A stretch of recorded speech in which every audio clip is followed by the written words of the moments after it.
देखिए आपको मैं इसमें यहाँ तक पढ़ा दिया था, अब यहाँ से आप देखें आज।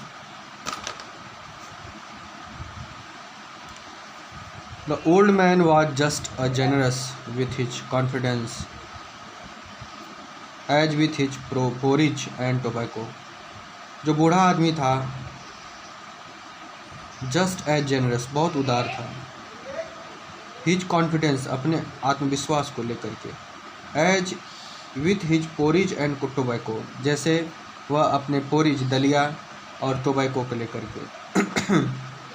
The guest was informed, guest को सूचित किया जाता है, at once that his days of prosperity his his host had been a crafter at Ramsajo Iron Work and had worked on the land। ये बताया जाता है कि उसके अच्छे दिनों में, गुड डेज में, उसका जो मेज़बान एक छोटी सी भूमि का लैंड का मालिक था रामसाजो आयरन वर्क में, और वहाँ काम कर चुका था।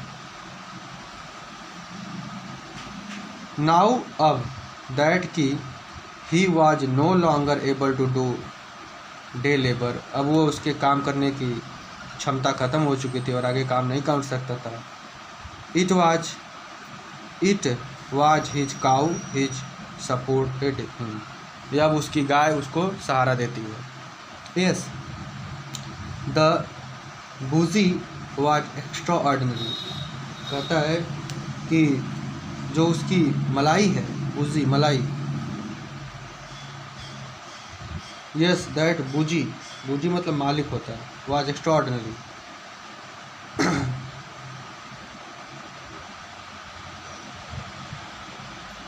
बूजी मतलब मालिक होता है। दैट बूजी, उसका जो मालिक था, वाज एक्स्ट्रा ऑर्डिनरी, अद्भुत था। She could give milk for the creamery every day, वह उसको दूध देती थी और क्रीम देती थी, मलाई देती थी। एंड लास्ट मंथ ही हैड रिसीव्ड ऑल द 30 करोनर हिज पेमेंट, कहता है कि पिछले महीने उसने 30 करोनर में, स्वीडन रुपया होता है एक प्रकार का, कमाए थे इससे, काऊ से। The stranger must have seemed incredulous मतलब होता है अविश्वसनीय। The stranger must have incredulous for the old man got up and went to the window, took down a leather pouch which hung on the nail in the very window frame, and picked out 3 wrinkled 10 kroner bill. These he had up before the eye of his guest, nodding मतलब होता है सिर हिलाते हुए, knowingly, and then stuffed them back into the pouch।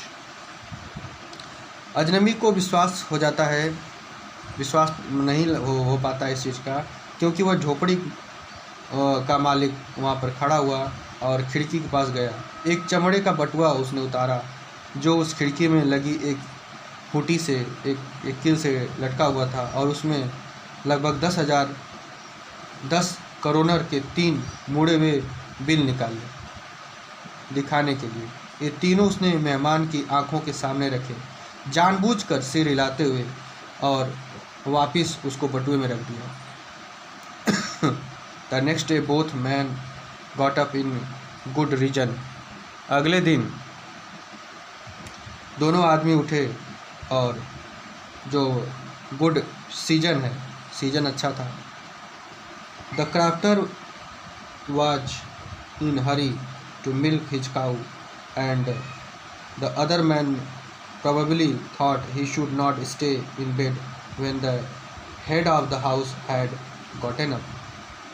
वो दूध, जो crafter था, वो उसकी गाय दूध निकालने के लिए जल्दी में था, और दूसरा आदमी जो था वो सोचा कि जब घर का मुखिया उठ गया तो उसे बिस्तर पर देर तक नहीं सोना चाहिए।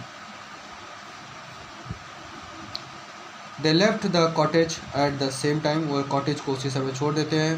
The crafter looked the door and put the key in his pocket। Crafter क्या करता है, दरवाजे पर देखता है और अपनी की को पॉकेट में रख लेता है। The man with the rat traps said goodbye and thank you।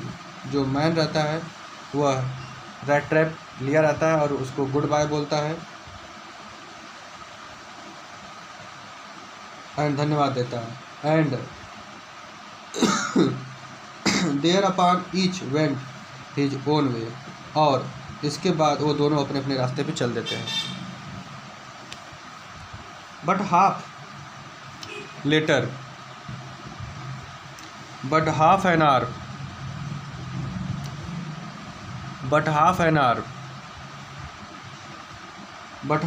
later, the rat trap peddler stood again before the door. लेकिन आधे घंटे के बाद जो चूहेदानी बेचने वाला जो रहता है रैट ट्रैप पेडलर, बेचने के लिए आदमी के दरवाजे पर सामने खड़ा था अपना rat trap. He did not try to get it, however. उसने अंदर जाने की कोशिश नहीं की। He only went up to the window, smashed a pan stuck in his hand, and got hold of the pouch with the 30 kroner. वह क्या करता है कि खिड़की तक गया, वहाँ एक शीशे को तो उसने तोड़ दिया, अपने हाथ को अंदर डाला और 30 क्रोनर वाले पाउच को उसने हाथ में पकड़ लिया, उठा लिया। He took the money and thrust it into his own pocket. वह पैसे को उठाता है, निकालता है और अपनी जेब में रख लेता है। Then he hung the leather pouch very carefully back in the place and went away. और फिर बहुत ही सावधानी से चमड़े के थैले को वापस बड़े ध्यान से उस जगह पर रख देता है और आगे चला जाता है, मतलब वो चोरी करता है। तो यहाँ तक आप देखें, ये जो वेरी इंटरेस्टिंग लेसन है आपका फ्लेमिंगो, इसी को मैं पढ़ा रहा हूँ, तो इसको आप यूट्यूब से भी थोड़ा देखते रहिए तो जल्दी फिनिश हो जाएगा। थोड़ा लंबा लेसन है, इसके बाद मैं इसका क्वेश्चन आंसर करवाऊँगा।